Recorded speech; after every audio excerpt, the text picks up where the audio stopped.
Perfectly education অর্থাৎ সম্পূর্ণ শিক্ষা,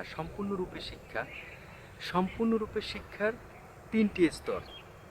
প্রথম স্তর হলো অর্থাৎ পারিবারিক শিক্ষা, দ্বিতীয় স্তর হলো আপনার সোশ্যাল অর্থাৎ সামাজিক অর্থাৎ সঙ্গ, আপনি কোন ধরনের মানুষের সঙ্গে মেশেন, এই যে একটা সঙ্গগুণের শিক্ষা। তৃতীয়ত হলো আপনার একাডেমিক যে শিক্ষাটা। এই তিনটি শিক্ষার কম্বিনেশন অর্থাৎ একত্রিতভাবে সমন্বয় রেখে আপনি যদি শিক্ষাটা অর্জন করতে পারেন, শুধু সেই শিক্ষাটা যে ব্যক্তিরা পেয়েছে তাদেরকেই বলা যায় শিক্ষিত।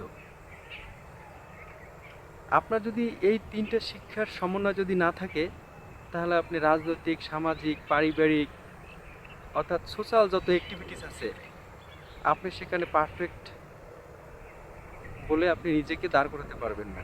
পারিবারিক শিক্ষাটা হচ্ছে সবচাইতে জরুরি এবং সবচাইতে প্রধান।